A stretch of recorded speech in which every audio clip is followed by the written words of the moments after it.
الووبنج كاف جت التسميه انت يا دكتور ولا لا زيح جت التسميه في الووبنج كاف.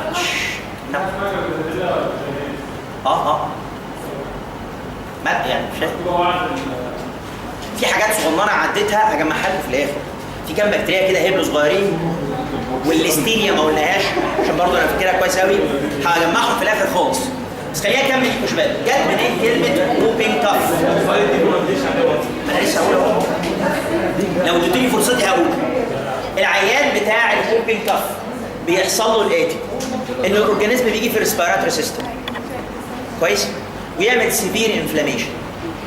سيفير انفلاميشن ده بيخلي البرونكال بوركيوز تبدا تضيق. خلاص. الحاجه الثانيه، العيان ده نتيجه شويه فيرنس فاكتورز هنحكيها دلوقتي بيبقى عنده او بيعاني من successive attacks of severe cough. يعني كل بيجيله نوبه عنيفه جدا من الكحه الرهيبه اللي ممكن تستمر لربع ساعه. بيكح متواصل. تخيلي المنظر؟ يعني عمل بالك هو الكاف ميكانيزم ايه؟ في هواء جوه واحنا عمالين فورسد اكسبيريشن صح؟ بخرج الهواء صح؟ تخيل بقى العيان عمال يعمل ايه؟ فورسد اكسبيريشن فورسد اكسبيريشن فورسد اكسبيريشن فورسد اكسبيريشن هيبقى فولد باي ديب انسبيريشن صح؟ يعني تاني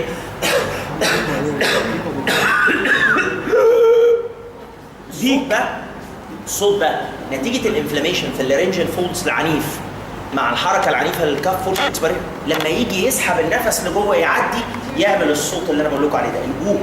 الصوت اللي هو الحاد زي صوت صياح الديك ده عشان الانفليمد الكلوزد تو لارنجال بالعافيه بمنتهى القوه وعايز يعوض كل اللي كان خرج له كله.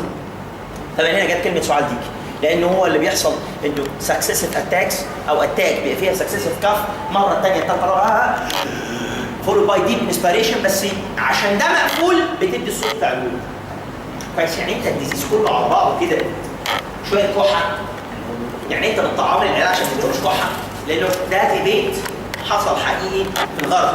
ليه ندي فاكسين؟ ممكن لانه بيني وبينكم الفاكسين ده بعد فتره احنا لو تفتكروا احنا بنتكلم عن الدي بي تي فاكسين قلنا احنا بندي دي بي تي فاكسين عند سن 2 4 6 وعلى سكول ايج بس قلنا بعد كده بنشيل منه الايه؟ البي خوفا من انها تعمل انكفالايتس. ده واضح انه ممكن يعمل كومبليكيشنز كاورجانيزم حتى لو كيلد فبتشيله بعد كده. فقال لك طب ليه نطعم بيه اصلا؟ نشيله من الحسبه بتاعتنا وبعدين ده مرض عبيط العيان بيكح وخلاص. يعني ايه ما يكح؟ بتشيل ازاي يا استاذ دكتور؟ يعني يتشال ازاي؟ حضرتك قلت بعد كده بنشيل البي. لا ده الفاكسين احنا بنحضرها الحمد. يعني بدل ما البي تي ما فهمت واحنا بنفكروا بنفسه. انت قلت كفته ولا ايه؟ مين قال لي خلاص؟ افتكرت فيروس. انا انبسطت انك بدات تفكر بس ما تفكرش قوي. يعني بتقول ايه؟ يعني فكر بس واحده واحده. خلاص يا شباب. بس افتكرت حوار الفيروس يا دكتور. خلاص شباب معاك بصوا كده على شباب لو سمحت بصوا للباثوجينيستي لو سمحت صفحه 117 The pathogenicity is the organism causing whooping cough. Source of infection ده العيان. وخلي بالك العيان ده سبيشال في الكاتارال ستيج. يعني عيان في الكاتارال ستيج. يعني ايه الكاتارال ستيج؟ تعالوا نبص كده ان الكلينيكال بيكتشر العيان ممكن يقعد اسبوعين في انكيبيشن بيريود وبعد كده يخش في 2 ستيجز. اول ستيج اسمها كاتارال ستيج ودي اللي هايلي كونتاجيوس العيان ده بيبقى معدي جدا جدا جدا جدا. ليه؟ هو يعني ايه كلمه كاتارال انفلاميشن خدتوها؟ ميوكس ولا ووتر سكريشنز؟ انفلاميشن اوف ميوكس ممبرين بينتج عنه اكسسيف سكريشن. بيبقى فيه اكسسيف سكريشنز وموستلي بتبقى ووتري في الاول. كويس؟ فالكاتارال ستيج ده ان ده اللي حصل فعلا. اول ما الاورجانيزم بيجي يخش على الميوكس ممبرين يبدا يعمل انفلاميشن فيه تبدا السكريشنز تبقى كتيره جدا. حلو الكلام. فالعيان بيطلع منه سكريشنز بس العيان لسه ما بيكحش خلي بالك. يعني عمال بيكح. لا لسه بيكحش، ده هو كترى الانفلاميشن في الابر سباينال تراكت، يعني اعراض قريبه من نزله البرد. في الفتره دي هو معلم. طب وبعدين تعالى نكمل. الباروكسيزمال ستيج بقى دي اللي فيها الاعراض. كلمه الباروكسيزم يعني اتاك، يعني دي اللي بيجي فيها الاتاكس. خلاص؟ تاني كده كترى ستيج فيها مايلد كاف، سنيزنج بيعرف كتير، مايلد فيبر، كل حاجه مايلد اهيت، جنرال كونديشن از جود. العين عنده زي ناس بتبرد بسرعه. والبيشنت في الحاله دي هايلي انفكشوس، هو اكتر فتره بيكون مؤذي. اما الديزيز ستيج اللي هو بقى ايه؟ الاورجانيزم بدا يخش ويبدا يأفكت، وهنشوف الفيريبل فاكتورز عشان مهم قوي، يعمل سكسيسيف سيفير اتاكس اوف كاف. سكسيسيف يعني متتابعه متهيئه ورا بعضها، سيفير عنيفه جدا جدا، اتاكس اوف كاف. followed by deep inspiration associated with characteristic poop. واحنا عرفنا البوب ليه؟ طب استنى، فين بقى الازمه؟ الازمه في الخطوه اللي بعد كده، اخر خطوه عندنا cyanosis، convergence، vomiting، subconjunctival hemorrhage. كل ده ممكن يحصل. وتعالى تخيل الواد اللي عمال بقاله ربع ساعه ولا 2 ساعه عمال يكح يكح يكح يكح، نسبه الاكسجين اللي توصل للبرين هيبقى اخبارها ايه؟ هتقل، وده ممكن يدخل الواد في كونفالجن. وده هيخلي الولد في الاول، يعني عشان في شويه مش هفرجكم على فيديو ممكن ابقى ارفعه لكم، بيبدا الاول يحمر وبعد كده يزرق، لان الاكسجين ليفل اللي هو ساينوتيك، الاكسجين ليفل في الجسم كله بيقل، ما انت اللي داخل قليل، صح؟ سبكونجكتيفال هيموريدج، البياض اللي في عينه ده ممكن تلاقي فيه بوضش دم نتيجه البريشر اللي عالي ساعه الكف، ساعات كتير، ودي بتشوفوها في كبار السن، مش بس مع الوبن كف، مع اي كبار سن عندهم كف كتير تلاقي تحت جلدهم، الجلد مثلا بالذات بتاع تحت العين هنا كده، وكانها حته عاليه شويه هنا وجواها هواء، وانت حتى لما تمد ايدك كده تلاقي في هواء، مفيش فات ولا في حاجه. ده من الكف برضه، انه يبقى سبكوتينيوس ايه؟ من البروشر العادي ساعه الكحه. دي حاجه من الحاجات الكاركترستيك مع السيفير كف. سبكونجكتيفال هيموريدج يعني عينه يبقى فيها بطش دم، البطش بتاعت الدم دي نتيجه ان البلاد فيسلز الصغيره عماله ايه؟ ترابشر. الكونجكتيفال نتيجه الانكريز اوف بريشر. خلاص؟ طيب كلام جميل. يبقى دي الاعراض 2 ستيجز، كترى هي المعديه اكثر عشان السكريشنز، اما الستيج بتاعت البروكسيزمال دي العدوى فيها اقل. خلي بالك هو فعلا العدوى اقل. دكتور ده بيكح، ما هو عشان بيكح الكحه العنيفه دي في الغالب الناس بتافويد الكونتاكت. عندك واحد بيخش في اتاك في كف ربع ساعه، هتفضل قاعد لي في وشه عشان تاخد منه الانفكشن، انت بتقلق نفسك. حاجه ثانيه، الكميه بتاعت الاورجانيزم فعليا اللي بتبقى سكريتد قليله. يعني كميه الاورجانيزم اللي هتطلع قليله مش كبيره. مش زي الكتاب ستيج الناس مع السكريشنز كتير. والله كلام جميل. العيان هنعمله ده دايجنوزز ازاي؟ هيمشي كلام بسيط. الروتين بتاعنا سبيسمن، فيلم، كالتشر، سيروجيكال دايجنوزز. في حاجه زياده كده كومبليت بلاد كاونت، صوره الدم. طب يمشي واحده سبيسمن، نعمل ايه؟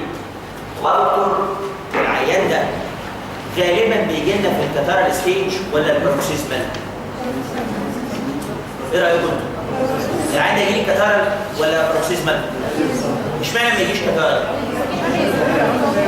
نزل البرد. في الغالب العيان بيفكر انها نزل البرد، شويه ترانيوريا على شويه سكريشنز وكف وسنيزنج ومايل فيفر، فخلاص ايه اللي هيخليه يفكر انها اصلا ممكن كف؟ فبيجي لك في الغالب مع السيفير كف العنيفه دي.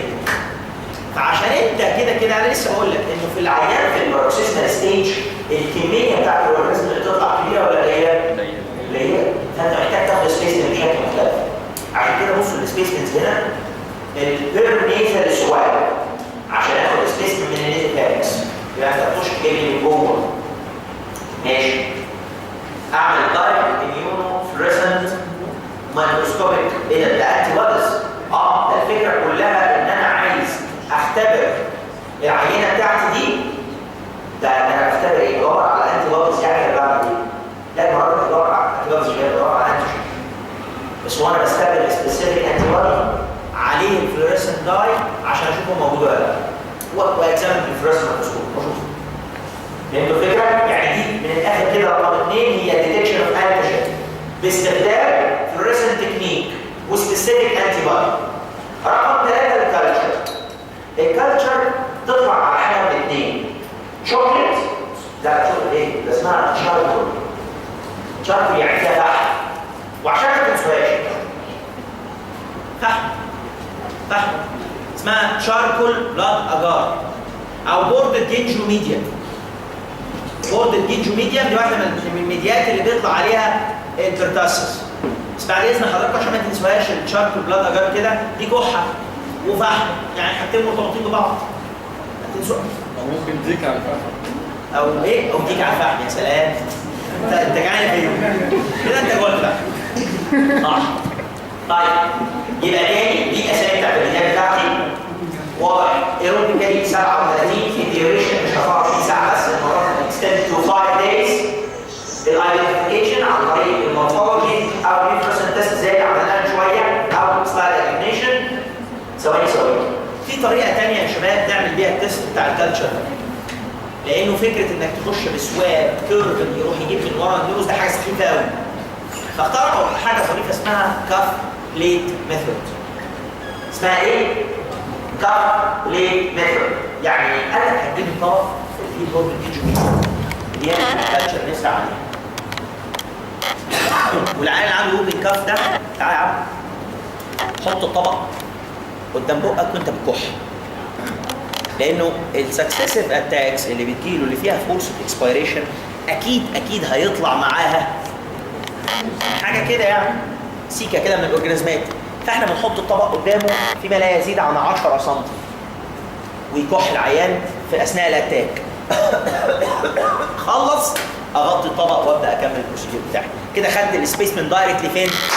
في الكالتشر بتاعتي. بنسميها كاف بليت ميثود، يعني يكح مباشره في الايه؟ في الطبق. دي مش بنعملها مع كل الحاجات، لكن في الحاله دي عشان الاتاك اصلا بتبقى فيها اجريسيف اكسبيريشن، فورس اكسبيريشن عنيف جدا، تمام؟ ممكن يطلع معاها بعض الاورجانيزمز في الدروبلتس اللي طالعه. تاخدها دايركتلي بدل ما ادخل العيان اعمل فيه سواب والحركه السهله. ماشي يا شباب؟ طيب يبقى دي الفكره في الكاف بليت ميثود. سيرولوجيكال دايجنوزس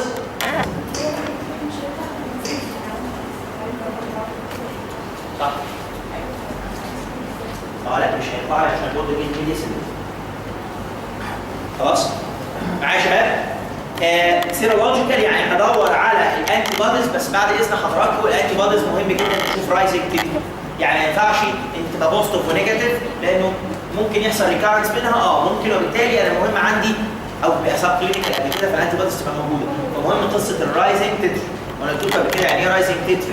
رايزنج تيتري سحبت عينه النهارده، جيت بعد اسبوع اسحب عينه ثانيه الاقي الكميه بتتضاعف من مرتين لاربع مرات. طيب ده سيرولوجيكال دايجنوزس. كومبليت بلاد بيكتشر. ايه كومبليت بلاد بيكتشر؟ صوره دم. يمكن شفنا كومبليت بلاد بيكتشر في اللاب دايجنوزس من اول المنهج قبل كده في حالتين. مش من اول منهج السيستميك بس، المنهج كله السنه دي. اكسلنت. الابشتاين بار فيروس في اللاب دايجنوزس. والعظم رب فرق تبصوا كده يا واد. ما كانش كلمه قالها من ساعه ما ربنا خلقه. الابشتاين بار فيروس اللي هي الانفكشوس مونونيوكليوزز، كان العيان بنعمل له صوره دم عشان نشوف حاجه في البلاد بيكتشر اسمها ليمفوسايتوزز وبس، ولا ايه؟ اكسنتايزر. اتيبيكال ليمفوسايتوزز. اتيبيكال يعني الليمفوسايتس مش شبه بعض. الكلام ده كنا نشوفه في الابشتاين بار، والسايتوميجالو نفس القصه، كان ممكن يعمل لي اتيبيكال ليمفوسايتوزز. وانا قلت لكم قبل كده يا شباب الليمفوسايتس تكتر في حالات الفيروسات صح؟ والبكتيريا يكتر فيها ايه؟ انا جيت اشتري بارازايت، ركز يا حاج. تاني البكتيريا بصفه عامه ايه الكومبوننت اللي يكتر في صوره الدم فيها؟ النيوتروفيلز. اشمعنى؟ نيوتروفيلز عشان النيوتروفيلز فاجوسيتك سيلز هي اللي هتروح تعمل انجلفمنت لمين؟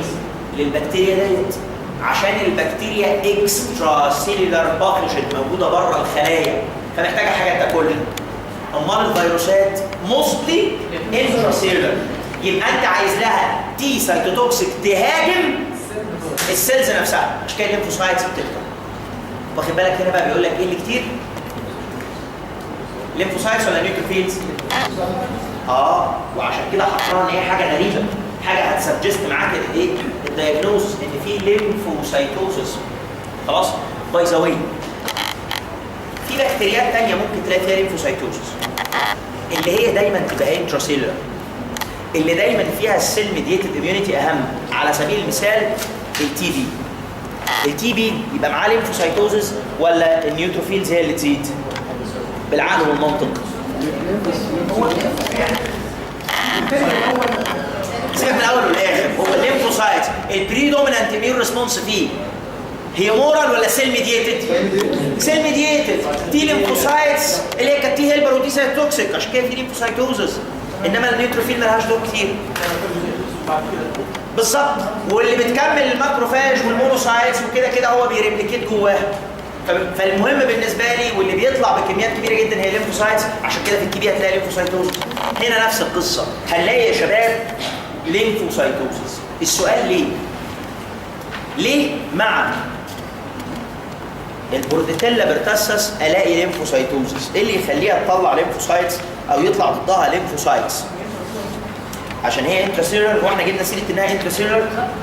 ما جبناش سيره الموضوع ده. طب بصوا حضراتكم صفحه 117 كده. واحد من ضمن الفيريلانس فاكتورز الكتيره بتاعتها هنلاقي انها، بصوا اول بوينت صفحه liberation of different toxins. Liberation of different toxins causes irritation of surface epithelium leading to cough. ماشي. بعض التوكسين also lead to unregulated production of cyclic A and B. ركز كده. ماشي.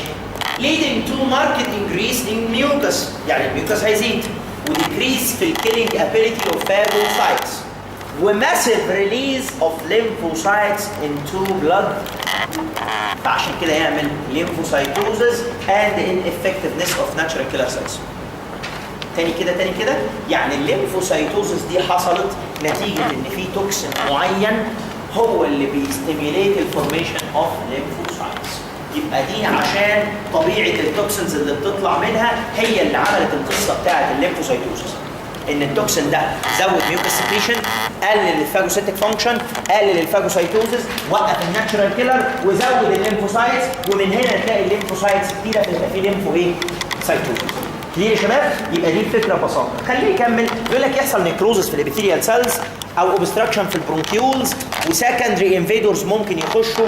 اي بكتيريا ثانيه موجوده زي الاتش انفلونزا اللي كانت قاعده كومنسل ممكن تيجي في الابيثيليال سيلز اللي وقعت او حصل لها نيكروزس وتعمل لي سكندري بكتيريال انفكشن وممكن تليد تو نمونيا.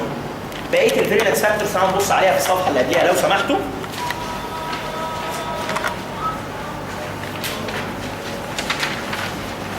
معلش هي من ارخم الحاجات هنا الفيريلانس فاكتورز. من ارخم الحاجات في البروتيلا فيريلانس فاكتورز هي اتقل حته في الدرس ده. بقيه الكلام كلام اهبل خالص. اسم الميديتين شاركل وبورد جينجو والكاف بليت ميثود، وبقيه الكلام كلام في العبيط. هي بس الفيريلانس فاكتورز سخيفه. ادي شفنا كوكتيل اوف توكسينز، شويه منهم يعملوا نيكروزس، شويه منهم يعملوا ليمفوسايتوزس ويأثروا على الاميون ريسبونس، وشويه منهم هيعملوا باراليسيس للسيليا فيمنعوا ان يحصل الريفلكس بتاعها انها تطلع بره. وكمان عندها بقى ايه؟ فيمبريال هيم اجلوتينين. يعني ايه فيمبريال هيم اجلوتينين؟ فيمبريا، مش قلنا الفيمبريا دي اللي بتخليها تعمل اتاتشمنت؟ يعني عندها القدره انها تدير الابيثيليال سيلز بتاعتها. وعندها بيرتاسس توكسين، وده بيعمل ايه؟ بيزود السايكل اي ام بي اللي قلنا عليه من شويه، هيزود ميوكس سكريشن وهيعمل. ده البيرتاسس توكسين. عندها ادينايل سايكليز هيزود سايكل اي ام بي. تراكيال سايتوتوكسين فيعمل سلافنج في الابيثيليال سيلز، يعمل نيكروزس للابيثيليوم. عندها كبسول، وعندها اندوتوكسين، وعندها هيمولايزين. ايه كل المسخره ده؟ عندها كل الريسك فاكتورز في الدنيا، يعني كابسوليتد اورجانيزم، وجرام نيجاتيف عنده اندو، وعندها كذا اكزوتوكسين. ايه الاكزوتوكسينز دول؟ رتبهم كده. اكزوتوكسين يأفكت الابيثيليال سيلز، يعمل لها نيكروزس. اكزوتوكسين يعمل مشكله في التراكيه. اكزوتوكسين يعمل لي مشكله في الاميون سيستم، عشان في الاخر هو بيحفز السايكليك اي ام بي والادرينال سايكليز. كويس؟ وبالتالي يعمل لي بقيه الفانكشنز اللي قلناها اللي من ضمنها الليمفوسايتوزس، وانه يسبرس الناتشرال كيلر والفاجوسيتك فانكشن. خلاص؟ كل دي الفيريلانس فاكتورز بتاعت صاحبنا دي وعرفنا التوكسينز بتشتغل ازاي وتعمل نيكروزس ازاي. بقي عندي بعد ما عملت اللاب دايجنوزس اللي لو سمحتوا علموا على كلمه بلاد بيكتشر تاني، ما تنسوهاش كلمه بلاد بيكتشر. لو سمحتوا ما تنسوش كلمه كومبليت بلاد بيكتشر. التريتمنت اللي كنا بنستخدمه دايما مع الاتيبيكال الاريثرومايسين. الاريثرومايسين بالذات في الاول لو نجحت ما تنساش قصه السيمتوماتيك تريتمنت. الطفل اللي جاي لك على ساينوز او هيخش في كونفالجنت محتاج اكسجين ثيرابي، لازم يتحط على اكسجين فورا. حاول تدي سيداتيفز حاجات تهديه، وميزه السيداتيفز انها بتقلل الكف ريفلكس. فتمام، بدليل ان ادويه الكحه بتنيم. يا جامد انت مورفين من الاخر يعني، والسبارسنترز ديبريشن وخلص. علاج كوكايين عشان الانهاليشن بقى ود. مش انتوا خدتوا كده ان ادويه الكحه بتنيم؟ الجماعه بتوع الشمامين قالوا بيهبط الكاف سنتر، وفي نفس فانت عايز تديه حاجه سيداتيف عشان تنهبط الكاف. تمام، والبرونكو دايليتورز على في الاخر سيمتوماتيك. بريفنشن وكنترول. ثانيه واحده، بريفنشن كنترول. احنا اتفقنا ان انا ممكن اخد الاورجانيزم ده اعمل له ان اكتيفيشن بحاجه اسمها الميرثيوليت واديه للعيان. انا ما بديش للعيان الفاكسين ده لوحده، انا بديه الكومباينيشن مع مين؟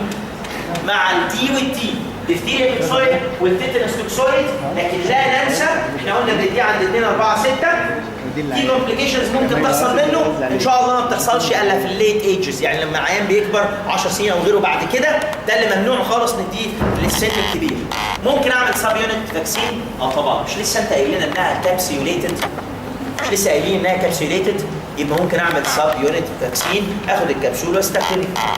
ممكن حد يقول لي ايه هي الكابسيوليتد بكتيريا اللي خدناها لغايه دلوقتي بقى؟ واحده بس، واحده. مننجو يعني كل واحد كده يقول واحده. قول يا احمد. سام سترينج اوف ستاف. صح. نايسيريا مننجيتيدس. صح. مننجو كوكاي. ما هو مننجو كوكاي هنا نيسيريا مننجيتيدس. امشوا سيستماتيك. صلوا على. احنا مشينا الاول جرام بوست كوكاي ستاف فيها بعض السترينز كابسوليتد. صح، اللي هي هيلاريك اسيد. ستريبت مين غير اجلاكتيكاليس كمان؟ ستريبت كوكس نيومينين كوكاي. يعني انت سبت لي نيوم كوكاي الثانيه خلاص. يبقى الستريبت كوكس نيومينيا ونيوم كوكاي كانت كابسوليتد. طب تعال نخش على الجرام نيجاتيف كوكاي. نايسيريا مننجيتيدس. طب تعال نخش على الباسيلاي. ديفتيريا، كوليستريديا، باسيلس، برفلنجينز كانت ممكن تبقى كابسوليتد، والباقيين كابسوليتد. صلوا على رسول الله، صلوا على رسول الله، صلوا على رسول الله. ديفتيريا في الباسيلاي، جرام بوست باسيلاي كانت كابسوليتد. باسيلس جروب كانت كابسوليتد. باسيلس انثراسس كانت كابسوليتد بتاعت الجبر الخبيثه. باسيلس انثراسس كانت كابسوليتد. الكوليستريديوم جروب كانت كابسوليتد. هو متاكد؟ طيب مين بيذاكر الكتاب؟ طلعي لي الكوليستريديوم جروب الكتاب. كلهم عدد البرفلنجينز اللي كابسوليتد ولا كلهم عدد البرفلنجينز؟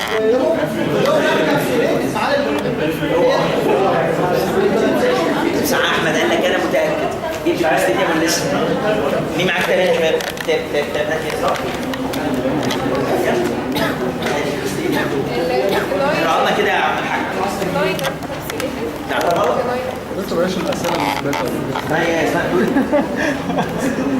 فاكر ورق القوانين الاخر خالص اللي هو اللي جاب والله فيها اسمها هو ده اللي هيطلع في الاخر. نايم كابسوليت. حلو. واللي بعديها برستينيوم بورسيلينيوم كابسوليت ولا لا؟ يبقى البرفرنجينز بس هي اللي كابسوليت. صح كده. شباب ركزوا بس في اللي انا بقوله ده، لو حد بيجمعه يبقى شاطر. هو احنا قلنا ديفتيريا لا، الباسيلس جروب هي الباسيلس انثراسس بس، والكوليستريديوم لا ما كانوش كابسوليتد، ما عدا البرفرنجينز بس هي اللي كانت كابسوليتد. ما عدا البرفرنجينز بس هي اللي كانت كابسوليتد. خلاص؟ طيب خلصنا الباسيلس جروب او خلصنا الجراموس باسيلاي. طب التي بي كابسوليتد؟ المايكروبيولوجي بروسس، المايكروبيولوجي ليبري، انتيروبكتيريسي بدأنا بالايكولاي كابسوليتد ولا لا؟ سام ستريت اللي عندها كابسولار انجن اسمه كي 1 كابسولار انجن. صح. خلصنا ايكولاي. السالمونيلا كابسوليتد؟ ديسيز. اسمع واحد بس، اسمع حميده ثانيه واحده. الباراسي باراتايفيس هي اللي كابسوليتد، ومين كمان؟ والتايفي. سالمونيلا تايفي كابسوليتد وباراسي كابسوليتد صح. شيجيلا كابسوليتد. سودوموناس some of them كابسوليتد. سودوموناس فيها سترينز كابسوليتد، يبقى موست فاريبل. some of سترينز ممكن تبقى كابسوليتد. كليبسيلا كابسوليتد. كليبسيلا كلها كليبسيلا اشعلبها هتبقى كلمه كبسول. كليبسيلا كابسوليتد خلاص. بروتياس كابسوليتد لا ما جبناش سيره كبسول خالص فيها. خلصنا دول. فيبريو كوريري كابسوليتد لا. بارايوليتكس كابسوليتد لا. الكامبيلو بابتر والاتش بايلوري كابسوليتد لا. ايه اللي بتقول له؟ انت بتحبط يعني؟ في ناس مستفيده، في ناس بتراجع، في ناس كده بتفتكر حاجات. قول لي مين يا دكتور؟ نعم. قول لي مين المستفاد ده؟ اعمل ايه؟ اضربه ولا تقول ايه؟ انت كمان كلنا زيه اساسا يا دكتور. بص هو مفيش الاثنين بيستفادوا تقريبا اللي بيجاوب، والباقي كله قاعد. ممكن يستفيد اللي مش فاكر اللي يكتبهم ويجمعهم. يعني في ناس مش فاكراهم وقاعده بتجمعهم. لو حضرتك بتجمعهم كلهم في ورقه وانهم لنا ونبقى شاكرين. ولو مت انا بكره. لا يا دكتور هتشرع عليك يا دكتور، هتشرع عليك يا دكتور. طيب. هتشرع عليك يا دكتور. ساعتها كان اي حد من الجو الفاكسين ممكن يتعمل. احنا بنتكلم في بورديتيلا برتاسس، ممكن كمان نعمل فيها سابيلة فاكسين لانها كابسيوليتد يا شباب. كلام جميل قوي. كده خلصنا. كنت عايز اسالني سؤال.